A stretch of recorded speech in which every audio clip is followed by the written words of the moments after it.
우리 지난주에 로마서 6장까지 했죠.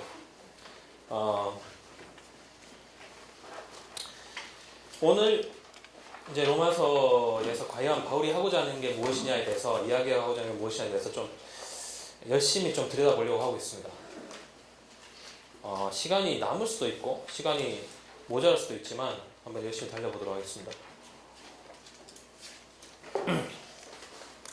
일단은 뭐 처음부터 너무 드라이한 얘기를 하면 안 되니까, 제 아들 7살인데 8살인데 이번에 온 학교를 갔습니다. 초등학교를. 오늘 이제 제 아들이 이제 바래다 주는데 참 마음이 답답했습니다. 어린이집은 좀 보면 어린이집처럼 생겼어요. 어린이집처럼 좀 아기자기하고 알록달록하고 이렇게 형형 색깔 이렇게 있는데, 초등학교는 정말 제가 옛날에 다닌 초등학교 비슷하거든요. 앞에 이제 운동장이 있고요.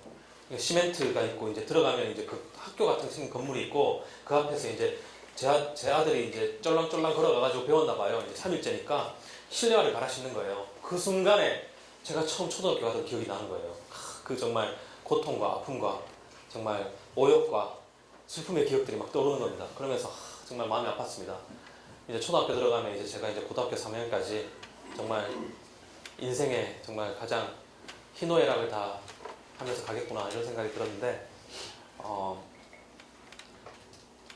그 사람의 역사라는 것도 말이죠. 이렇게 뭐 초등학교 들어갈 때까지 어떤 그런 시기가 있고, 이제 중학교까지의 시기가 있고, 이제 곧 대학교 뭐 직장 생활 그 다음에 시기가 있는 것처럼 이렇게 중간 중간에 그 시기에 그 시기를 나누는 방법이 있습니다. 그걸 이제 periodization이라고 해서 그걸 이제 역사를 구분하는 거죠. 가장 인간의 역사를 구분하는 가장 기본적인 방법이 우리가 다 알수 이제 위에 고대 사회, 중세. 제가 영어는 쓰지 않습니다. 틀릴까봐. 제가 이번 이래봐도 처음입니다, 이 강의가. 그래서 영어 틀릴까봐 제가 한 2-3번 정도 하면 그때부터 마음 편해지면, 고대, 중세, 그 다음 뭐겠습니까? 근대, 그죠? 그 다음 근대 이후죠. 이거를 이제 어떤 학자들은 이제 어떤 학자들은 근대 이후를 포스트 모던이라고도 하기도 하고요. 어떤 학자는 이제 레이트 모던이라고 하고 있어요. 하이퍼 모던이라고도 하고요. 여러 가지 말로 씁니다. 일단은 이제 우리가 근대의 어떤 특징을 갖고 있는 여러 가지 특징들, 우리가 어느 정도는 좀 뛰어넘은 어떤 그런 시대에 살고 있는 거죠. 근데 이런 방식이 다분히 근대적인 방식입니다. 중세에 사는 사람들이, 야, 우리가 고대를 넘어서 중세를 살고 있는 거야, 중세에 살면 우리 생각이 좀 달라야 되지 않겠어, 이런 생각 했을 리가 없잖아요. 아무 생각 없었을 겁니다. 그 사람들, 그죠? 우리 영주님께서 이번에는 내 딸을 데리고 가지 말아야 될 텐데, 막 이런 생각들, 그런 생각을 했겠죠. 이 대장장이, 내 아들은 좋은 대장장이가 될 수 있을까, 뭐 이런 생각을 했을 거예요. 중세 인간관에서 우리가 이미 수업 시간에 얘기했기 때문에 더 이상 얘기하지 않겠습니다. 하여튼지 간에 이 근대 입장에서 봤을 때 이 고대와 중세 사이에는 이제 굉장히 커다란 차이가 존재하고, 중세와 근대 사이에는 또 커다란 차이가 존재하고, 이게 이제 근대적인 발상이죠. 역사를 이해하는, 인간의 역사를 이해하는 근대적인 발상입니다. 그래서 고대의 특징을 나열하고, 중세의 특징을 나열하고, 이제 근대의 특징을 나열하는 거죠. 여기서 이제 중요한 것은, 근대인들에게는 자신들이 살고 있는 시대가 그 이전 시대와는 정말로 너무나 엄청나게 몇 번을 강조해도 부족하지 않을 만큼 틀렸다는 거예요. 완전히 다른 시대에 살고 있었다는 거예요. 여러분,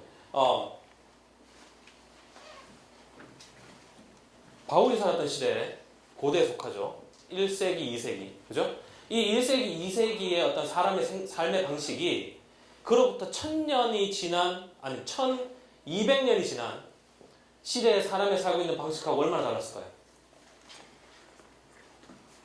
그렇게 다르지 않았어요. 그렇게 다르지 않았을 겁니다. 쉽게 생각해보세요. 여러분, 100년 전을 생각해보죠. 한국의 100년 전. 한국의 100년 전. 왜 로마서를 안 하고 이런 걸 하고 있나? 다 글로 갑니다. 한국 강의 특징이 뭐예요? 다 어떻게든 글로 가는 거죠. 자, 100년 전만 하더라도 우리나라 사람들이 살았던 시대를 상상해보세요. 초가집에 100년 전 너무 가까운 거, 한 150년만 가봅시다. 초가집에 앞에 이렇게 울타리 쳐져 있고, 뭐 이렇게 여기 외양간에 서 있고, 그 사람들의 어떤 삶의 스타일을 생각해보세요. 새벽에 일어나가지고 가가지고 밥 깔고 이러면서 이제 그 원님한테 세금 내고 이렇게 살았겠죠.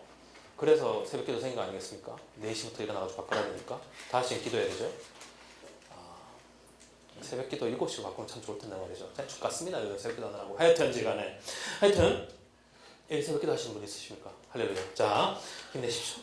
그래서 이렇게 하는데 그 사람들의 삶과 200년 전의 삶이 얼마나 달랐겠습니까? 300년 전, 400년 전. 비슷한 생각으로 사는 거예요. 자기 증조할아버지, 고조할아버지 그 위에 다 농업 종사자. 쭉 나도 농업 종사자. 이렇게 되는 거예요. 그러다가 어떤 일이 생겨가지고 집 뺏기고 밥 뺏기면 뭐합니까? 누군가의 노예로 팔려가는 거죠. 그럼 그때부터 그 블러드라인이 뭐가 노예의 블러드라인이 되는 거죠. 내 아들도 노예, 내 아들도 노예. 그죠? 그러다가 어디 대가댁 그 만화님의 눈에 들어가지고 아닙니다. 하여튼 그래가지고 뭡니까? 노비문서 불살라주면 뭡니까? 땅 매질 하나 떼주면 그때부터 다시 농경인 이렇게 되는 거잖아요. 그러니까 그렇게 몇백 년을 살았다는 그 사람들의 시각으로 불과 근대에 넘어가서 불과 한 두 세대가 넘어가서 자동차가 다니고 이제 우주선이 날아갈 수 있는 그런 과학과 기술이 생겨나는 그 시대에 사는 사람은 정말 자기 할아버지나 고조할아버지가 생각하는 거 완전히 다른 삶을 사는 거죠. 이 모든 변화가 불과 100년 내지 200년 인간사에서 그 수만 년의 역사 속에서 물론 여기 젊은 지구로 생각하시는 분들이야 5,000년밖에 안 됐다고 생각하시겠지만 하여튼 그 수만 년의 역사 가운데서 불과 100년, 150년 동안 모든 변화가 생긴 거예요. 그죠? 그러면 그 시대를 사는 사람들에게 있어서 그 이전의 시대는 자기 시대하고 완전히 다른 겁니다. 완전히 다른 거예요. 그러니까 중세하고 나는 다를 수밖에 없는 거예요. 중세의 시대하고 나의 시대는 완전히 다를 수밖에 없는 거죠. 그런데 우리가 모르는, 여러분 아실 수도 있죠. 여러분이 모를 수도 있는 엄청난 전쟁이 중세를 넘어가면서 생겼는데 이것이 어떤 전쟁인가 하면 보수적인 교회에서의 영적 전쟁이라고 하겠지만 인문학적 전쟁입니다. 뭐냐? 종교와, 여기서 말하는 종교는 이제 기독교죠. 크리스텐둠, 기독교적 사회와 근대사회, 근대 시민사회라고 하죠. 시민사회. 마르크스 이론으로 보면 부르주아죠. 신흥 부르주아. 그러니까 그 이전의 시대에서는 그 피와 어떤 그런 아버지가 귀족이니까, 아버지가 왕이니까 어떤 그런 식으로 확립된 그 가족주의적인 블러드라인을 통한 계급 제도에서 이제는 돈 많은 놈이 장땡이, 지금도 그렇죠. 부르주아 시대가 딱 오면서 거룩한 전쟁이 아니고 전쟁이 일어난 거죠. 인문학 안에서의, 철학 안에서의, 인간의 정신사 안에 전쟁이 일어납니다. 무슨 전쟁이냐? 여기서 기독교한테 물었던 가장 뼈아픈 질문이 있었어요. 너희의 하나님이 보편타당한 신인가? 라는 질문입니다. 너희 하나님이 정말로 보편타당한 신, 여기서 보편타당하다는 뭔가 하면 단순히 그 역사 안에서가 아니라 모든 역사를 통틀어서, 인간의 역사를 통틀어서, 아니면 우리가 언젠가 화성에 가서 화성의 콜로니, 식민지를 지어서 거기서 살 때라도 성경에 있는 윤리적 가르침과 하나님의 가르침과 하나님의 이야기들이 거기서도 보편타당하게 올바르냐라는 질문이에요. 쉽게 대답할 수 있겠어요? 없죠. 하나님 안 믿는 놈 죽여야 됩니다. 그죠? 구약 성서를 보면 그런 어떤 역사적 상황 안에서는 이해할 수 있지만 모든 사람이 받아들여야 하는 보편타당한 질문에는 대답하지 못하는 게 있는 거죠. 그러니까 이게 이 사람들한테 중요했어요. 왜냐하면 얘네들이 갖고 온 거는, 얘네들이 아니죠. 이분들이 갖고 온 거는 하나의 기본적인 이 앞으로의 인간사회를 만들어갈, 인간사회를 이끌어갈 하나의 새로운 세계를 만들기 위해서, 그렇잖아요. 중세하고는 완전히 다른 시대였잖아요. 완전히 새로운, 중세하고는 다른 완전히 새로운 세계를 재편하고 앞으로의 그 1000년을 이끌어갈 하나의 어떤 새로운 인간사회를 만드는 그 문 앞에 서서 제일 먼저 질문을 던진 것이 중세까지 이 세계를 지배했던 기독교의 가치에 대해서 질문을 던진 겁니다.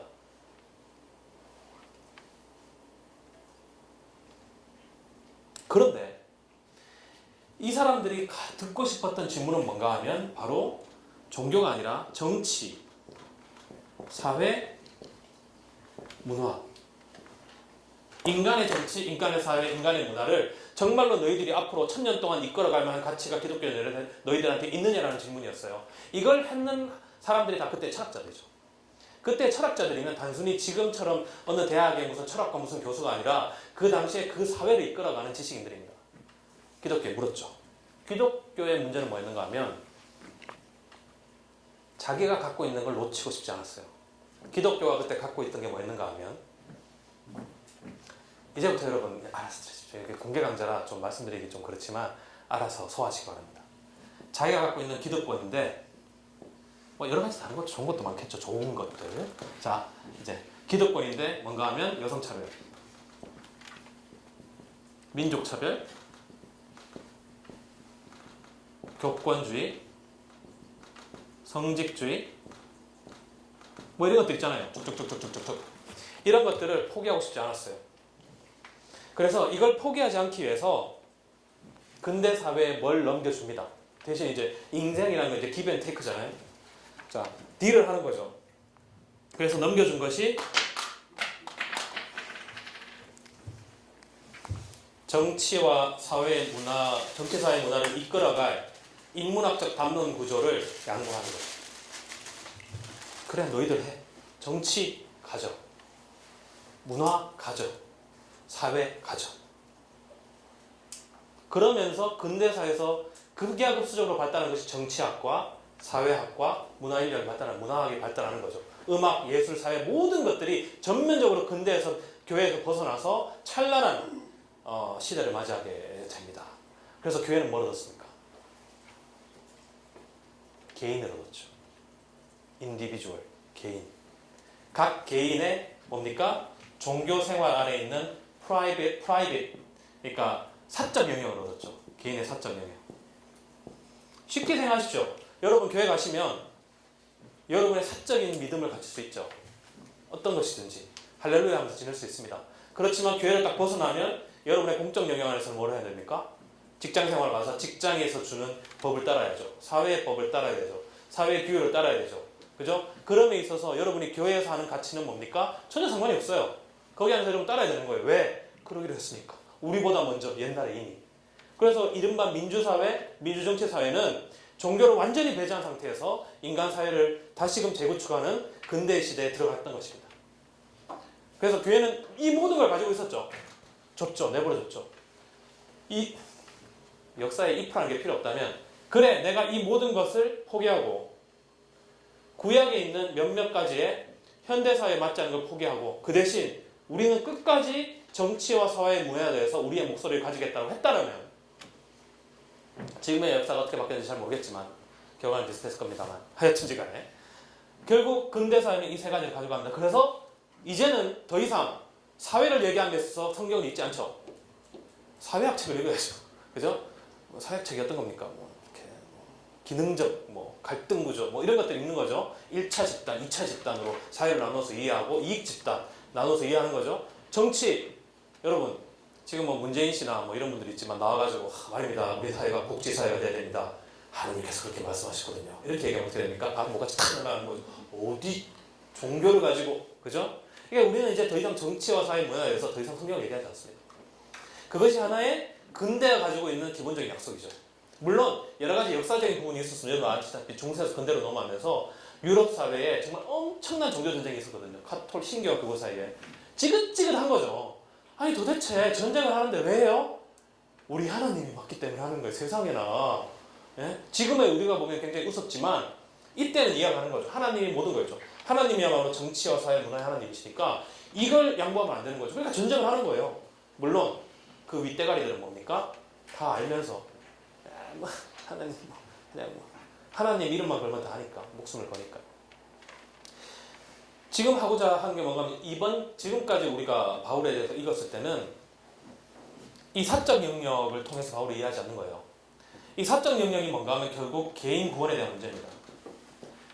세상에서 사는 삶은 어떻게 됐든 상관이 없고 내 자신이, 이 개인이 내가 어디서 왔는지 어디로 가는지도 모르는 이 개인이 우야든동 구원을 받아야 되겠는데 이거의 구원의 확실성이 어디에 있느냐? 성경에 있다. 이게 근대의 기독교적 성서 이해라는 거죠. 이유는 뭔가 하면 이걸 다 뺏겼거든요. 이걸 다 뺏겼습니다. 뺏겼으니까 이거라도 찾아야 되니까. 이 사적 영역 안에서의 구원의 방법, 은혜의 수단, 은총의 도구 이로써 교회는 이걸 확보하면서 결국에는 뭘 얻었는가 하면 종교적 자유를 얻죠. 종교적 자유라는 뜻입니다. 종교적 자유를 얻죠. 종교적 자유가 여기서 뭐예요? 좋은 거 다 하고 마지막에 뭐예요? 요것도 다 하겠다는 얘기입니다. 우리 안에서는 해도 돼. 그렇죠. 그렇죠. 이게 헌법으로 정해져 있습니다. 종교적 자유가. 근데 교회는 잘 모르죠. 이 모든 걸 다 뺏기고 난 다음에 얻은 조그만 거 하나라는 걸 이해를 못하는 거죠. 우리는 여자 목사인데 무슨 200년 넘는 교회 여자 담임 목사 말이 돼? 우리는 그런 가치를 전혀 인정하지 않겠다는 거예요. 우리는 뭐 성차별 할 수 있지. 응? 그럼 뭐야 뭐 교권주의, 성직주의 뭐 종교적 자유 이름으로 허용이 되는 사회가 된 거죠. 결국 교회는 이런 개인의 사적 영역과 종교적 자유를 가지면서 나머지의 부분을 다 근대 시대에 이제 양보를 했습니다. 근데 문제는 제가 질문하고 싶은 건 이거예요. 이전에는 적어도 중세 이전에는 그렇지 않았다는 거죠. 그리고 바울과 다른 복음서 기자들이 성서를 썼을 때는 어떤 생각을 썼는가 하면 이러한 전체적인 부분을 가지고 성서를 썼다는 거예요. 여러분, 어떻게 인간이 선하게 살 수 있습니까? 선하게 살고자 하는 그리스도의 길을 가고자 하는 사람들의 도움 없이 혼자 어떻게 그 길을 가냐고요. 여러분 그럴 수 있을 것 같아요. 오늘부터 난 그리스도를 살겠어. 할렐루야. 성령이 원하시는 대로 살겠어. 직장에 딱 가는데 저는 성령님께서 말씀하시는 날 이걸 오늘 할 수 없습니다. 이건 부도덕한 겁니다. 옳지 않은 겁니다. 어떻게 그죠? 다른 사람의 이익을 뺏어서 나의 이익을 취하겠습니까? 불의하다고 생각합니다. 그건 뭐예요? 그 이야기를 1000명이, 10,000명이 한다고 생각해 보십시오. 여러분 혼자가 아니라 어느 순간인가 10만 명이, 100만 명이 그 이야기를 부르신다고 해보십시오. 그게 세상을 바꿀 수 있는 거예요. 근데 그런 생각은 전혀 하지 않죠. 우리는 오로지 개인의 신앙의 결단과 개인의 어떤 신앙으로만 바탕으로 해서 뭔가를 이루어야 된다고 생각하는 거죠. 결국 그러니까 구원에 대한 관점이 죽어서 가는 내세로 쪼그라드는 겁니다. 저는 내세를 부정하지 않습니다. 다만 구원에 대한 관점이 내세로 우리가 쪼그라뜨려가지고 그것이 구원이라고 한다면은 여러분 왜 여기 앉아 계십니까? 여러분 죽기 전에 예수님 믿으세요.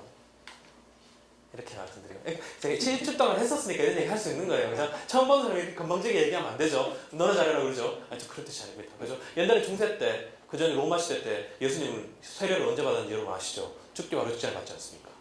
놀 거다, 놀고 할 거다 하고 왜냐하면 세례를 받으면 다시 사는 거니까 잘 살아야 되거든요. 그러기 싫으니까 놀 거다, 놀고 할 거다 하고 죽기 바로 직전에 뭐예요? 빨리 사제 빨리 불러 빨리 불러 예수님을 믿습니까? 할렐루야 믿습니다. 구원받았습니다. 빨리 축하합니다. 그 사람들은 알고 있었죠. 근데 지금 여러분 그걸 얘기해 주는 사람이 없죠. 그죠? 하여튼 간에 그렇다면은 바울의 텍스트를 우리가 루터가 읽은 것처럼 한 개인이 어떻게 하나님 앞에서 의롭다 칭함을 받는다가 아니라 어떻게 하나님의 정의가 의라는 게 그냥 정의라는 뜻이잖아요. 의나 정의랑 똑같아요. 하나님의 정의가 인간 사회 안에 나타날 수 있을 것인가에 대한 텍스트로 로마서를 읽고 바울 서신을 읽는다면 바울 서신에 정말 한 줌밖에 안 되는 믿음으로 얻는 이라는 몇 가지 구절만이 아니라 바울이 계속적으로 얘기하는 어떻게 살 것인가, 어떻게 교회를 만들어야 되고 어떻게 사회 안에서 우리가 사회를 이해하고 우리가 저항하고 살아가야 할 것인가에 대한 명확한 삶의 의미를 주는 텍스트, 삶의 가이드가 되는 텍스트로 얘기할 수 있는 거죠. 그래서 그런 입장에서 로마서를 지난주에 6장까지 읽었고 오늘은 시간이 별로 없기 때문에 여러분 언제 제가 로마서 처음부터 끝까지 정말 한 18주나 이렇게 할 수 있게 되면 정말 하겠지만 7장은 좀 이따 하는 걸로 퉁치고 넘어가고요. 우리가 8장을 들어가기 전에 한 가지 더 얘기하겠습니다. 여러분 엥겔스라는 사람을 아십니까? 이거 쓰면 안 되죠. 엥겔스. 자, 마르크스의 친구입니다. 마르크스의 친구입니다. 자, 마르크스하고 엥겔스가 친구인데 엥겔스가 쓴 아티클 중에 제목이 On the History of Early Christianity라는 아티클이 있습니다. on the History of Early Christianity라는 아티클이 있습니다. 초기 기독교의 역사에 대하여라는 아티클입니다. 여러분 엥겔스가 이런 걸 썼다 그러면 깜짝 놀라시겠죠. 저도 깜짝 놀랐습니다. 거기서 엥겔스가 뭐라고 얘기했는가 하면 초기 그러니까 우리가 그 공산주의라는 게 뭔가 하면 그러니까 공산주의의 비전은 사회주의예요. 소셜리즘. 그죠? 사회 안에서의 그거를 이제 가는 길이 이제 가는 길로서 공산당이라는 것이 이루는 길이 소셜리즘으로 가는 게 이제 공산주의예요. 이제 커뮤니스트 파티죠. 그런데 우리가 공산주의라는 것 안에서 우리가 하나의 정당을 이루기 위해서 노동자들을 규합시키는 거잖아요. 그 방법이 누구와 똑같으냐 또는 누구한테 배웠느냐 우리는 바울한테 배웠다는 거예요. 바울이 그 당시 2000년 전에 고대 로마의 도시에서 어떤 식으로 사람들을 교육하고 어떤 식으로 저항하고 어떤 식으로 어떤 그 커뮤니티를 만들었는지 그 에클레시아죠. 지금 교회로 번역이 되는데 에클레시아를 만드는지가 정확하게 우리가 어떻게 이 사회 안에서 노동자들을 규합하고 이 사회의 부정에 대해서 이야기하고 새로운 희망을 얘기하는 방법과 똑같다는 거예요. 차이점은 단 한 가지. 우리는 사회주의는 이 사회 안에서의 변화를 통한 정의를 말하지만 바울의 기독교는 죽음 이후에 이루어질 세계의 번역을 이야기한다는 거예요. 그게 차이가 난다는 겁니다. 저는 엥겔스가 틀렸다고 생각해요. 바울은 어떠한 변화가 우리가 죽고 난 다음에 내세에서 이루어질 변화라고 얘기하지 않습니다. 우리가 그것을 지금부터 볼 거예요. 자, 우리가 로마서 8장을 봅시다.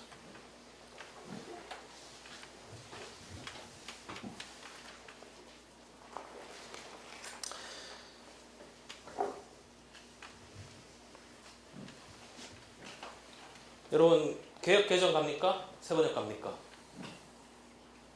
개역개정 찾으신 분 방금 대부분 다 개역개정이에요? 오케이, 개역개정 갑니까? 오케이, 가십시다. 개역개정 갑시다.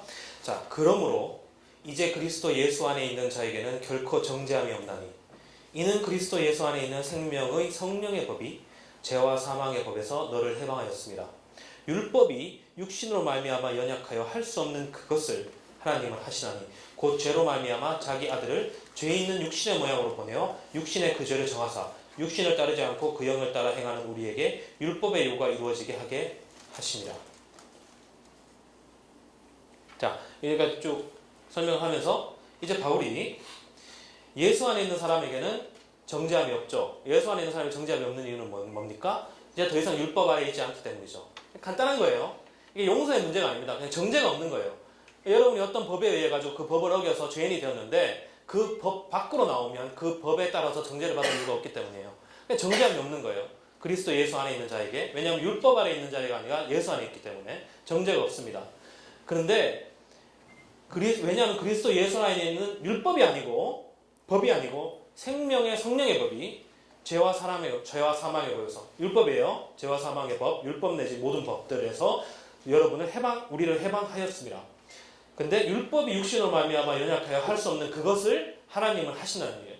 그러니까 우리가 의를 이루고 정의를 이루는데 육신으로 율법을 따라서는 우리가 할 수 없었지만 하나님께서 그걸 이루시는 거죠. 그 죄로 말미암아 자기 아들을 죄 있는 육신의 모양으로 보내어 육신의 그 죄를 정하사 육신을 따르지 않고 그 영을 따라 행하는 우리에게 율법의 요구가 이루어지게 하려 하십니다. 결과적으로 율법의 요구가 의인데 그것이 그리스도를 통해서 이루어진다는 거죠. 율법을 통해서 이루어지는 게 아니고 이건 이제 바울이 계속적으로 얘기했던 거예요. 일단 지금 이게 하나의 서론으로 지금 중요한 얘기를 하려고 시작을 하는 겁니다. 육신을 따르지 않고 4절 육신을 따르지 않고 그 영을 따라 행하는 우리에게 이거네요. 5절 육신을 따르는 자는 육신의 일을 영을 따르는 자는 영의 일을 생각하는 너무 당연한 얘기죠. 그죠? 육신에 따르는 사람이 영에 따르는 이상하잖아요. 자, 육신의 생각은 사망이요 영의 생각은 생명과 평안이다. 생명과 평안이지만 쉽게 얘기하면 육신의 생각은 죽음이고 영의 생각은 사람을 살리는 것과 평화를 만드는 것이죠. 그죠? 우리는 단순하게 누가 육신을 따르고 누가 영을 따르는지 알 수 있습니다. 생명을 만들어내고 평화를 만들어내는 사람은 영을 따르는 사람이요 죽음을 만들어내는 사람은 육신을 따르는 사람이죠. 단순히 육신에 모였기 때문에 내가 죄를 짓는다가 아니라 그 당시에 로마 제국, 우리가 살고 있는 어떤 제국, 어떤 나라, 어떤 기구, 어떤 조직, 사망을 만들어낸 조직이라면 육신을 따르는 조직인 거죠. 육신을 따르는 곳인 거죠. 생명과 평화를 만들어야지 영을 따르는 것이죠. 제가 에버랜드를 갔는데요. 깜짝 놀랐습니다. 제가 15년 전에 에버랜드 갔는데 이번 에버랜드 갔거든요. 근데 관리를 진짜 잘 해놨더라고요. 그죠? 삼성이 그런 건 있어요. 나쁜 놈들이지만 삼성의 그 반도체 공장에서 이제 백혈병과 암으로 죽어간 사람들의 그 죽음을 육신을 따르는 자는, 그렇죠? 육신의 생명은 사망이지고 영의 생명은 생명과 평안이죠. 육신의 생명, 단순히 삼성만이 아니라 모든 인간이 만든 기구와 조직은 경쟁을 통한 죽음을 생산하는 조직이죠. 7절, 육신의 생각은 하나님과 원수가 됩니다. 죽음을 만들어내니까요. 이는 하나님의 법에 굴복하지 아니할 뿐 아니라, 영의 법에 굴복하지 않죠. 생명과 평화의 법에 굴복하지 않습니다. 할 수도 없습니다. 왜냐하면 그렇게 만들어졌기 때문이죠. 8절, 육신에 있는 자들은 하나님을 기쁘시게 할 수 없죠. 그러니까 당연하죠. 당연한 얘기죠. 만일 너희 속에 하나님의 영이 거하시면 너희가 육신에 있지 아니하고 영에 있는 겁니다. 그죠? 여러분 믿으세요. 그죠? 육신에 영이 있는 겁니다. 누구든지 그리스도의 영이 없으면 그리스도의 사람이 아닌 거죠. 그래서 앞으로 여러분 어떤 사람들이 와가지고 성령 받으셨어요? 하면 당연하죠. 제가 오늘 저희 청년들한테 해봤어요. 거듭나셨습니까? 그러니까 네? 성령 받았습니까? 네? 바울이 여러분이 하나님 그리스도와 함께 있으면, 그리스도의 말씀을 듣고 믿었으면 자동적으로 다 영이 임합니다. 자, 10절. 또 그리스도께서 너희 안에 계시면 몸은 죄로 말미암아 죽은 것이나 영은 의로 말미암아 살아있는 것이라. 예수를 죽은 자 가운데서 살리신 이의 영이 너희 안에 거하시면 그리스도 예수를 죽은 자 가운데서 살리신 이가 너희 안에 거하시는 그의 영으로 말미암아 너희 죽을 몸도 살리시리라. 바울에게 있어서는 부활은 당연한 게 아니에요. 바울에게 있어서는 부활은 믿음입니다. 뭔가 하면 예수 그리스도를 그 영으로 살리신 그분 하나님께서 죽을 우리의 몸도 영도 살리실 거라는 믿음이에요. 바울은 그리스도 이외에 다른 사람의 부활을 체험한 적이 없어요. 그렇지만 그리스도의 부활을 보고 우리도 살리실 거라고 믿는 거예요. 그 영이, 그리스도의 영이 우리 안에 있으면. 그러니까 우리가 보통 가지는 여러분은 이제 죽어서 부활할 겁니다. 이거하고 지적으로 다른 믿음이에요. 정말 보지 않지만 믿는 거죠. 12절. 그러므로 형제들아 우리가 빚진 자로 돼 육신에게 져서 육신대로 살 것이 아니로다. 보세요. 부활의 믿음이 믿음이면, 확신이면 육신에 따르지 않고 살 수 있는 용기가 생기는 거예요. 내가 단순히 믿음으로 예수를 고백한다고 죽어서 천국 간다는 믿음 정도를 가지고는 육신을 벗어날 수 있는 결단을 할 수가 없는 거예요. 내가 정말로 살 거다. 그리스도를 살리신 그분처럼 내가 정말로 살 거다. 그리스도의 영이 내 안에 있으면. 그리고 그리스도의 영을 따라 내가 살면 내가 정말로 죽어도 살 거다. 라는 믿음이 있는 사람만이 이 길을 갈 수 있는 거죠. 바울의 영이. 13절. 너희가 육신대로 살면 반드시 죽을 것이로되. 그러니까 이렇게 얘기할 수 있는 거예요. 너희가 육신대로 살면 반드시 죽을 것이로되 영으로서 몸의 행실을 죽이면 살리니 무릇 하나님의 영으로 인도함을 받는 사람은 곧 하나님의 아들이라. 이 모든 것을 다 통과되면 하나님의 아들인 겁니다. 하나님의 자녀인 겁니다. 아들이다 딸이죠. 너희는 다시 무서워하는 종의 영을 받지 아니하고 양자의 영을 받았으므로 우리가 아빠 아버지라고 부르시느니라. 성령이 친히 우리의 영과 더불어 우리가 하나님의 자녀인 것을 증언하시나니. 성령이 증언하십니다. 자녀이면 또한 상속자, 곧 하나님의 상속자요 그리스도와 함께한 상속자니 우리가 그와 함께 영광을 받기 위하여 고난도 함께 받아야 할 것이다. 이때까지 얘기를 했어요. 쭉 얘기했습니다. 영이 육에 따르면 안 되고 영을 따라야 되고 그리스도 영이 너에게 임했고 너희들 함께 있고 너희들 다시 할 거고 괜찮고 성령이 너희들을 신원하시고 증거하시고 하나님의 자녀다. 왜 얘기를 했어요? 고난에 참여해야 되기 때문에. 이제 여러분이 고난에, 여기 있는 자들 고난에 참여해야 되기 때문에 그 얘기를 한 겁니다. 마지막에 이러잖아요. 고난을, 그러니까 17절 자녀이면 또한 상속자고 하나님의 상속자요 그리스도와 함께한 상속자니 우리가 그와 함께 영광을 받기 위하여 몇몇이 아니라 영광을 받기 위하여 고난도 함께 받아야 되기 때문입니다. 이걸 얘기하고 싶은 거예요. 바울은 고난 없이는 영광이 없다는 걸 얘기를 해야 되는데 로마 교회는 자기가 지은 교회가 아니거든요. 자기가 모르는 사람들이에요. 그러니까 영광을 받으면 지금도 영광받고 언제나 영광받는다는 생각이 아니라 너희들이 고난을 받을 수밖에 없다는 걸 얘기해야 되니까요. 로마 제국 아래에서, 제국의 통치 아래에서, 그죠? 죽음의 영의 집, 죽음의 육의 지배 아래에서 너희들이 영예로 살려면 고난을 받아야 되는데 그 이유를 설명을 하는 거죠. 바울이 로마 교인들을 몰랐기 때문에 바로 위대한 바울의 통찰이 18절부터 나옵니다. 생각하건대 현재의 고난은 장차 우리에게 나타날 영광과 비교할 수 없도다. 자, 고난이 있죠? 현재 우리가 고난 안에 있습니다. 그 고난을 누가 받는 거예요? 19절.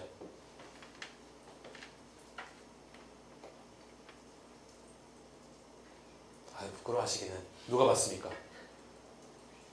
피조물. 피조물이 누굽니까? 네?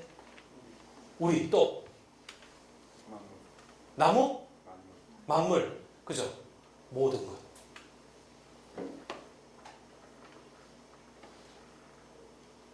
고난을 누가 받는가 하면 그저 인간만이 아니라 모든 만물이 지금 고난받고 있는 거죠.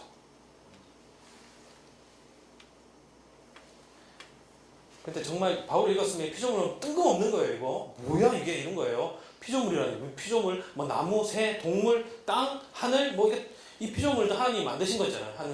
하나님이 만든 것, 하나님의 창조된 것이 다 피조물이죠. 이 피조물이 지금 다 고난 안에 있다고요. 이게 무슨 소리지? 무슨 소리인지 봅시다. 이 고난 속에 있는 피조물들이 고대하는 바는 하나님의 아들들이 나타나는 것이니. 하나님의 아들 누굽니까? 여러분이요. 그죠? 피조물이 허무한 데 굴복하는 것은 자기 뜻이 아니요 오직 굴복하게 하시는 이로 말미암이라. 자, 피조물이 고난의 허무 속에 고난받고 있어요. 왜?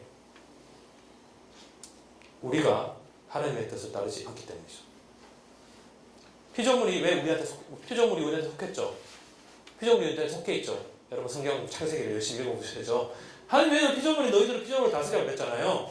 우리가 피조물의 주인이에요. 근데 피조물이 모두 다 고난과 신음 속에 있다고요. 왜? 우리가 굴복했기 때문이죠. 육신의 법에, 이 세계의 법에 굴복했기 때문이죠. 하나님의 아들이 아니라는 거예요. 육신의 아들이기 때문에 이 피조물까지 우리와 함께 21절 그 바라는 것은 피조물도 썩어짐의 종로를 한 데서 해방되어 그러니까 피조물도 그죠? 우리 때문에 썩어짐의 종로를 한 데서 해방되어 하나님의 자녀들의 영광의 자유에 이르는 것이니라. 피조물이 다 이제까지 함께 탄식하며 함께 고통을 겪고 있는 것을 우리가 아느니라. 그뿐 아니라 또한 우리 곧 성령의 처음 익은 열매를 받은 우리까지도 속으로 탄식하여 양자될 것 곧 우리 몸의 속량을 기다리느니라. 결국 지금 이 세계의 모든 피조된 것들은 허무함과 탄식으로 숨죽여 고통받고 있고 그 이유는 바로 하나님의 자녀들이 없기 때문이고 그 이유는 피조물의 담당을 맡은 우리들이 육신의 법에 굴복하여 죽음의 세계를 만들었기 때문인 거죠. 그 안에서 그들도 죽어가고 우리도 죽어가는 세계를 만들어놨기 때문입니다. 그런데 그래서 우리들은 뭘 기다리는가 하면 우리가 소망으로 구원을 얻었음에 보이는 소망이 소망이 아니니 보는 것을 누가 바라리요 만일 우리가 보지 못하는 것을 바라면 참음으로 기다릴지니라. 이 모든 고통과 고난 속에서 우리는 오로지 소망만을 바라고 기다렸던 거죠. 그런데 바울에게는 이 고통과 고난과 기다림이 바로 소망의 열매가 되는 것입니다. 이게 바울의 특정한 십자가 신학이죠. 그러니까 바울에게는 고난이 나왔다. 그러면 언제나 영광이 따라오는 거예요. 영광이 나왔다. 그럼 고난이 따라오는 겁니다. 왜냐하면 십자가야말로 고난과 영광이 한꺼번에 이루어진 사건이거든요. 그러니까 그리스도의 십자가만을 바울이 십자가 신학을 가지고 해석을 하기 때문에 고난은 고난으로 끝나지 언제나 소망을 만들어내는 겁니다. 왜냐하면 내가 고난 받았기 때문에 내가 소망을 만드는 게 아니라 하나님께서는 누구의 목소리를 잊어버리지 않는다고요? 고난 받는 자의 목소리를 잊어버리지 않기 때문이죠. 그래서 가장 고난받고 가장 힘들 때에 하나님이 오시리라 믿을 수 있는 거예요. 그게 믿음, 바울이 말하는 믿음입니다. 이와 같이 26절 성령도 우리의 연약함을 도우시다니 우리는 마땅히 기도할 바를 알지 못하나 오직 성령이 말할 수 없는 탄식으로 우리를 위하여 친히 간구하시느니라. 저는 이게 제 생각이 아니고 제가 배운 이 테드 제임스 선생님 생각인데 제가 뭐 여러 선생님한테 배웠죠. 그 중에 한 분인데 이게 방언이라고 해요. 그분은 이게 방언이다. 바울이 고린도전서 15장에서 방언을 이야기할 때 바울이 방언을 설명하는 방법은 사도행전에 나오는 방언과는 다릅니다. 사도행전의 방언은 외국어를 하는 거예요. 그렇지만 고린도전서에 나오는 방언은 뭐예요? 단순히 이해 못하는 음성이에요. 인간의 언어로는 풀리지 않는 것들. 여러분 기도하시다가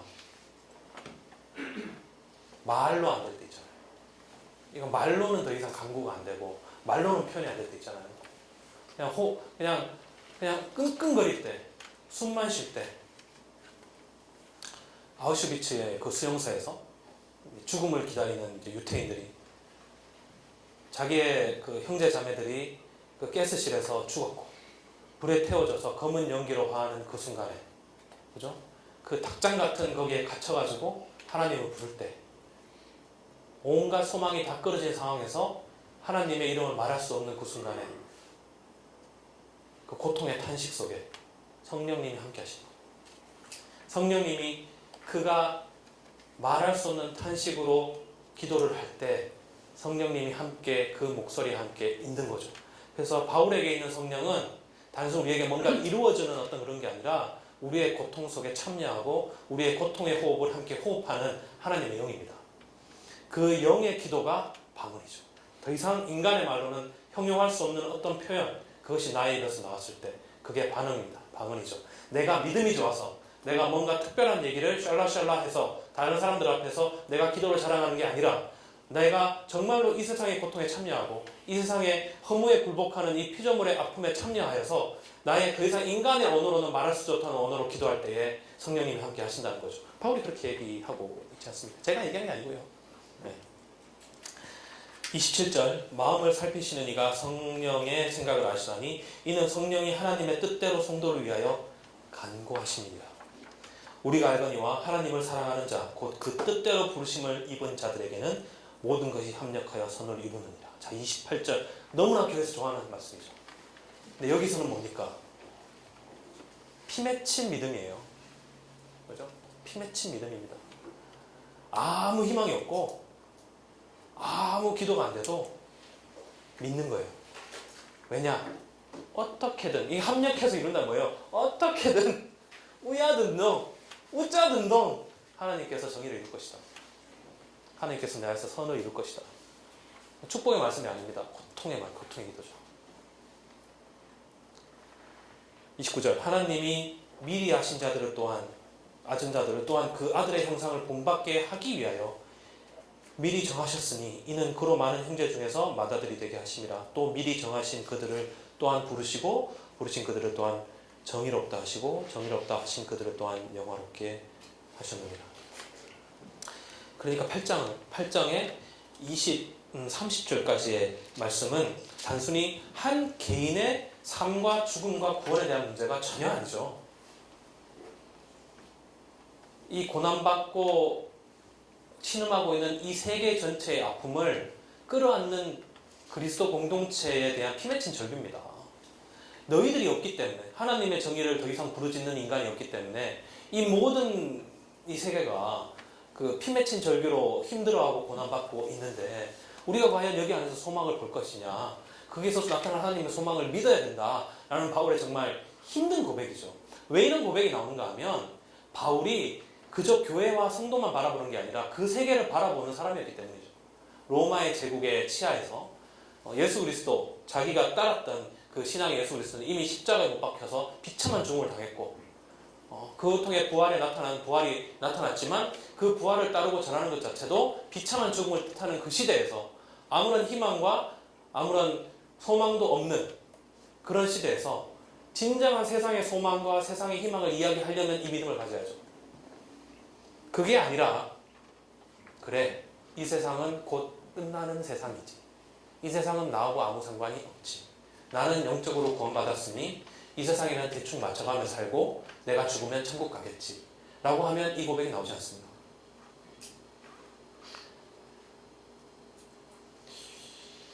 그러니까 역으로 피조물까지 가지고 와서 그 고통을 듣는 그 귀는 오로지 이 세상의 아픔을, 이 세상의 그런 정말 하나님의 정의가 없는데 정말 이걸 어떻게 할 거냐라는 그런 정말 끝없는 고민 없이는 이 고백이 안 나오는 거겠죠. 그러니까 바울을 지워졌는데 여기에 묶어놓고 읽으면 저의 부분에 바울이 했던 얘기는 별로 의미가 없어지고 그 중에 몇 구절 따가지고 이렇게 새신자반 이런 데서 이렇게 하는 그 말밖에 안 되는 수도 있는 거죠. 제가 안 된다고 얘기한 적 없습니다. 안 될 수도 있다. 그죠? 그럴 수도 있겠다. 난 잘 모르는데. 네. 녹음이 되고 있기 때문에. 31절. 그런즉 이 일에 대해서 우리가 무슨 말 하리요? 만일 하나님이 우리를 위하시면 누가 우리를 대적하리요? 이해가시죠? 그러니까 이제 우리가 이렇게 힘들고 이렇게 죽을 것 같아도 우리가 하나님한테 뭐라고 변명을 하겠습니까? 만일에 정말 하나님이 우리 편이라면 지금은 안 그런 것처럼 보여도 실상은 누가 우리를 대적하겠습니까? 자기의 아들을 신이 그 아들을 아끼지 아니하시고 우리 모든 사람들을 위하여 내주시니까 어찌 그 아들과 함께 모든 것을 우리에게 주시지 아니하겠느냐? 누가 능히 하나님께서 택하신 자를 고발하리요? 정의롭다 하신 이는 하나님이시니 누가 정죄하리요? 죽으실 뿐 아니라 다시 살아나신 이는 그리스도 예수시니 그는 하나님 우편에 계신 자요 우리를 위하여 간구하는 자시니라. 누가 우리를 그리스도의 사랑에서 끊으리요? 그럼 이제 그 다음부터는 눈물 없이 읽기 힘든 바울의 고백이 나오는 거죠.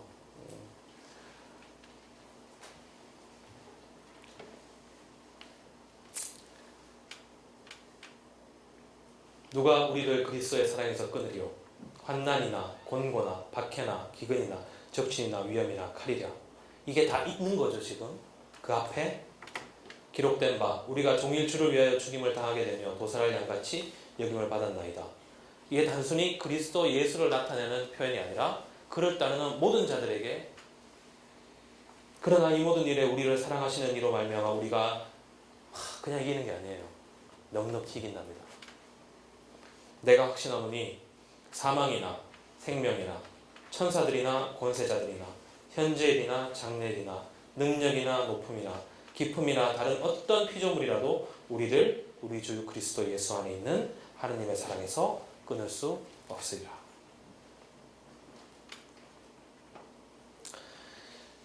팔 장은 그런 의미에서 굉장히 의미심장하죠. 바울을 읽는 우리의 어떤 시각을 굉장히 넓혀줄 수 있는 그런 말입니다. 게다가 이때까지 어떤 전통적인 바울의 해석으로는 도저히 해석할 수가 없는 그런 말이죠. 해석할 수도 있겠죠. 네, 해석할 수도 있겠죠. 그죠? 뭐 없겠습니까? 그죠? 맘먹으면 다 하는 거예요. 네. 9장 가겠습니다. 9장. 자. 내가 그리스도 안에서 참말을 하고 거짓말을 아니하노라. 나에게 큰 근심이 있는 것과 마음에 그치지 않는 고통이 있는 것을 내 양심이 성령 안에서 나와 더불어 증언하노니. 자, 이제 9장부터는 많은 사람들이 여러분이 읽은 기억도 안 날 거예요. 9장부터 11장까지는 이런 말이 있습니다. 여러분 9장의 내용이 기억이 안 나실 겁니다. 거의 연구가 몇백 년간, 거의 천몇백 년간 안 된 부분이에요. 왜냐하면 이 부분이 바울이 이스라엘도 구원을 결국 받을 것이다 라고 논증하는 부분이거든요. 그러니까 여러분하고 상관없죠. 나하고도 상관없고. 그쵸? 그러니까 안 보죠. 그쵸? 그런데 그 상관없는 게 아니라 상관이 있는데 바울에 대한 수업을 하면서 7주 동안에 끝나고 자주 들었던 질문이 그거였어요. 그게 정말 되겠느냐? 바울이 말한 그거 되겠느냐? 궁금하시죠? 안 들었던 분들 뭐가 안 된다는 얘기지? 이렇게 궁금하시죠? 하여튼 그게 되겠느냐? 바울이 꿈꾼 그거 되겠느냐? 하나님의 정의 그거 되겠느냐? 묻죠? 그때도 똑같았어요. 그게 하나님의 정의가 그렇게 대단한 거라면 왜 이스라엘을 안 믿느냐? 그거 되겠느냐? 이스라엘은 왜 그 정의에 참여하지 않느냐? 좀 말이 안 되는 거 아니냐? 바울은 여기에서 단순히 이스라엘이 어떻게 구원을 결국 받을 것인가를 얘기하는 것보다는 어떻게 하면 믿음이라는 것이 정말로 이루어지지 않는 것에서 이루어지는 것을 본다라는 것을 보는 것이 바로 믿음이요. 그것이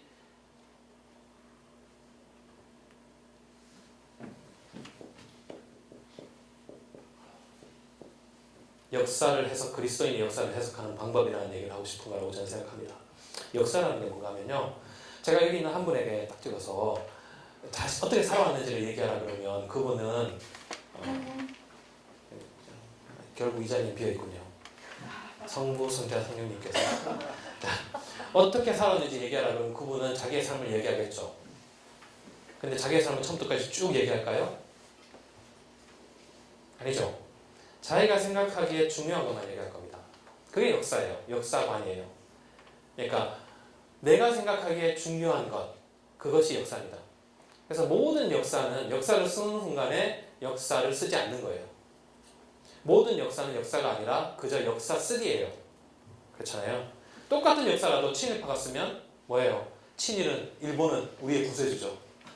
식민지 근대화로, 그죠? 똑같은 사람, 똑같은 그 이야기라도 민족주의자가 쓰면 친일이야말로 우리 민족의 비극이죠. 그러니까 역사라는 건 단순히 그냥 이미 여러분이 생각할 때 어떤 역사가 있어서 그걸 여러분이 읽는 게 아니라 이미 해석된 인간의 역사에 대해서 해석된 어떤 것을 읽는 거예요. 그리고 중요한 건 뭔가 하면 그걸 읽는 순간에, 그걸 받아들이는 순간에 거기가 가지고 있는 가치도 여러분이 받아들이는 거예요. 그러니까 바울은 뭐예요? 바울은 그 당시에 어떤 의미에서 이방인 그리스도인들이 가지고 있었던 하나의 역사관, 뭐예요? 복음이라는 것은 이방인들을 위해 이루어진 하나님의 지혜고, 우리를 통해서 하나님의 뜻이 이루어질 거고, 우리는 하나님의 뜻을 이루는 사람이다 라고 생각하는 어떤 그런 역사관, 거기에 대해서 바울은 아니다 라고 하는 거죠. 그 역사를 기록하는 방식을 우리가 보겠습니다.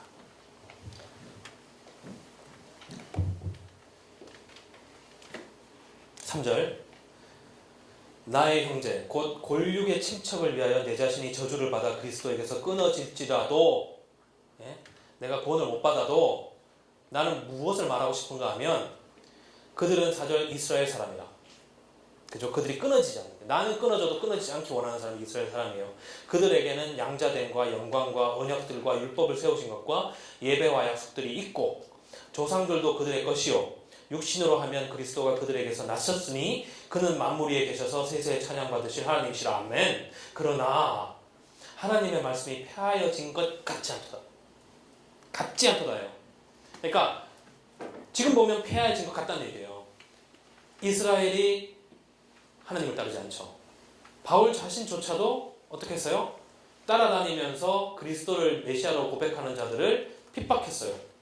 그러니까 이제 유대 공동체가, 이스라엘이 하나님의 적자이자 하나님의 모든 것을 가졌던 구약의 이스라엘이 예수에게서 등을 돌린 거죠. 그러니까 그렇게 보면 하나님의 뜻은, 구약의 하나님의 뜻은 폐하여진 거죠. 그죠? 완전히 새로운 어떤 다른 게 나타난 거잖아요. 이게 마르시온의 사상입니다. 마르시온은 뭐예요? 구약은 가짜다. 이 구약은 다 가짜고 여기 나오는 신은 다 가짜고. 왜냐면 이스라엘 전에도 다 멸망받을 거고 예수님 믿지도 않으니까. 예수에게서 나타난 그 신은 뭐예요? 완전히 다른 신이다 라는 거예요.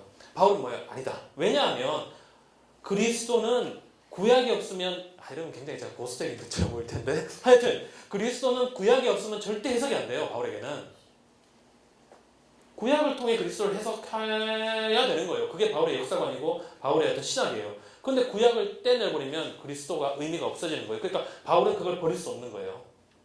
그리고 자기의 민족 이스라엘을 버릴 수가 없는 겁니다.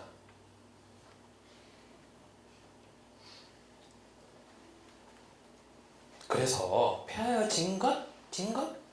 어디죠? 진 것? 같지 않도다. 6절, 이스라엘에게서 난 그들이 다 이스라엘이 아니요 또한 아브라함의 씨가 다 그의 자녀가 아니라. 그래요? 폐하여진 자는 첫 번째 이유는 뭔가 하면 아브라함에게 태어났다고 다 아브라함의 자손이고 그런 건 아니고 영으로, 그죠? 아브라함의 믿음으로 태어나야 그 자손이라는 얘기를 하는 거죠. 곧 육신의 자녀가 하나님의 자녀가 아니요 오직 약속의 자녀가 씨로 여기심을 받았느니라. 약속의 말씀은 이것이니 명년 이때에 내가 이르리니 사라에게 아들이 있으리라 하심이라. 그뿐 아니라 또한 리브가가 우리 조상 이삭 한 사람으로 말미암아 임신하였는데 그 자식들이 아직 나지도 아니하고 무슨 선이나 악으로 행하지 아니한 때에 택하심을 따라 되는 하나님의 뜻이 행위로 말미암지 않고 오직 부르시는 이로 말미암아 서게 하려 하사 리브가에게 이르시되 큰 자가 어린 자를 섬기려 하셨나니 기록된 바 내가 야곱은 사랑하고 에서는 미워하였다 하신 것 같으니라. 뭔 소리예요? 모르겠죠. 제가 설명해 드릴게요. 저도 옛날에 여러분 로마서 읽으면 지루하죠. 중간에 뭔 소리인지 하나도 모르겠고. 보세요. 아브라함한테 아들이 있을 거라고 해서 우리 저번에 얘기했었지만 바울에게 있어서 가장 중요한 것은 아브라함 전승이에요. 아브라함한테 아들이 있을 거라고 했어요. 언제? 아브라함이 절대 자기에게 아들이 있을 수 없다고 믿었을 때. 이게 중요한 거예요. 단순히 아들이 있을 겁니다. 나도 할 수 있어요. 하나님 나도 할 수 있어요. 구약 내러티브를 보면 적어도 3번 명확하게 아브라함한테 얘기해요. 70세 때부터 100세까지. 웃기죠? 죄송합니다 하나님. 그런 뜻이 아니고요. 하여튼 이게 하나의 문학적으로 70세 때 아들이 있을 거야. 80세 때 아들이 있을 거야. 90, 안 줘요. 아들이 있다고 그래놓고서 안 줘요. 100세에 사라의 태가 끊어진 지 오래됐어요. 아브라함도 이제 남자 무식을 못하는 데가 됐어요. 그러니까 막 이렇게 희덕거리고 비웃는 사람인데도 아들이 있을 거다 그러잖아요.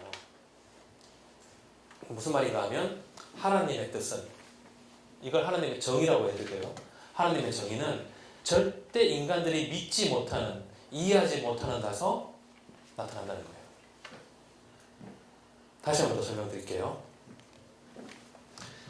하나님의 구원, 하나님의 정의, 똑같은 말인데 우리가 의롭다 하심을 받았잖아요. 정의롭게 되잖아요. 이 정의롭게 되는 것은 절대 인간이 예측하지도 계산하지도 못하는 그곳에서 나타난다고요. 다시 한 번 더 말씀드려요. 이게 하나님의 정의예요. 보세요. 정의로운 교회 생각해 보세요. 정의로운 교회. 목사님이 일단 정의로워야 되겠죠. 잘생겼고 아는 것도 많고 교인들도 막 사랑과 평화 넘치고 뭔가 뭐 이런 것도 하고 저런 것도 하고 이런 게 아니라 우리가 어떤 생각하는 거기서 나타나는 게 아니라 우리가 전혀 상상하지 못하는 그쪽에서 하나님의 정의가 나타난다고요. 왜냐하면 이게 바울에게는 너무나 중요했던 게 예수 그리스도는 율법을 백날 들고 파고 할렐루야 짓걸어봐야 예수가 안 나타난다고요. 거기에 지금이야 우리가 구약 예수 그리스도를 통해서 구약을 해석하는 게 너무나 당연한 시대에 살고 있겠지만 그 당시 사람에게 그게 믿겼겠어요? 몇백 년 동안 거의 천년을 가까이 율법을 따라 하나의 커뮤니티를 만들고 거기 안에 그러니까 여러분 그걸 생각해 보세요. 희년을 만들고 성전을 만들고 이걸 만들고 제사 제도를 만들고 예배 제도를 만들고 교육 제도를 만들고 국가를 만들고 민족을 만들고 몇백 년의 외세의 그 헬레니즘의 그 강력한 도전 속에서도 끝까지 믿음을 지키는 하나의 공동체를 만들어냈는데 그거하고는 전혀 상관없이 하나님의 정의가 나타나는 거예요. 믿겼겠어요? 안 믿기잖아요. 근데 바울은 그게 하나님의 뜻인 거예요. 하나님의 뜻. 그냥 바울은 심플하게 그게 하나님의 뜻인 거예요. 하나님의 뜻은 우리가 생각했을 때 그가 이루고자 했던 그 어떤 틀에서 나타나는 게 아니라 우리가 전혀 상상할 수 없는 것을 통해서 그게 뭐였어요? 한 비천한 인간을 통해서 십자가의 나무에 매달려 죽어요. 로마 제국에서 마들로 매달려 죽고 창에 찔리고 그리고 거기에 초라하게 아무 저항도 못 해보고 죽은 그 한 사람에게서 하나님의 뜻이 나타나는 거예요. 하나님의 정의가 나타나는 거죠. 그러니까 그 이전하고는 완전히 다른 새로운 하나님의 시대가 시작된다고 바울은 이야기하는 거예요. 근데 그게 어디에서 나왔느냐? 이미 아브라함 때부터 아브라함이 그 어떤 희망도 없던 때에 사라의 태에서 이삭이 날 거라고 했을 때 그걸 들었을 때 아브라함의 믿음이 생긴 거예요. 그거 사건으로부터 이미 그리스도의 사건이 예정돼 있었고 그 믿음을 통해서 하나님께서 그 정의를 드러내시라는 것이 이미 구약 성서에 있었다는 것이 바울의 역사관인 거예요. 바울이 이 세계의 모든 역사를 해석하는 방식이자 그가 하나님의 정의와 하나님의 뜻을 이루어내는 방식인 거죠. 그 이전까지는 있었을 수도 있겠지만 전혀 없었던 그 이전까지는 뭐였어요? 하나님의 뜻을 어떻게 이루느냐? 하나님을 믿어라. 우상숭배 쳐주게라. 하나님은 질투하는 하나님이 하나님을 제대로 믿으려면 우상숭배 절대로 안 된다. 그리고 도둑질하지 마라. 이런 것도 시작해서 600 몇 개 조로해서 그것을 다 지킴으로 거기 안에 커뮤니티를 만들어서 우리가 하나님의 정의를 실현해야지. 하나님의 뜻을 실현해야지. 라고 하는 그 속에서 또는 로마는 이성과 합리와 과학과 이성으로 지성으로 믿을만하고 신뢰할만하고 따를만한 질서와 평화를 확립하기 위한 인간의 법을 통하여 그것을 통하여 법을 이루어내는 조직과 경찰력과 군대와 정부를 통하여 어떠한 정의로운 사회를 만들려고 하는 그 방식이 아니라 그 방식이 죽임, 그 방식에 의해서 저주받고 죽임당한 한 사람에게서부터 하나님의 정의가 태어났다라고 바울이 지금 주장하고 있는 겁니다. 그것도 예수가 죽고 부활한 30년도 채 안 돼서 그것을 따랐던 사람들이 있었던 거예요. 그렇기 때문에 이것이 우리가 지금 읽을 수 있는 것이겠죠. 우리 5분만 쉬고 다시 하겠습니다.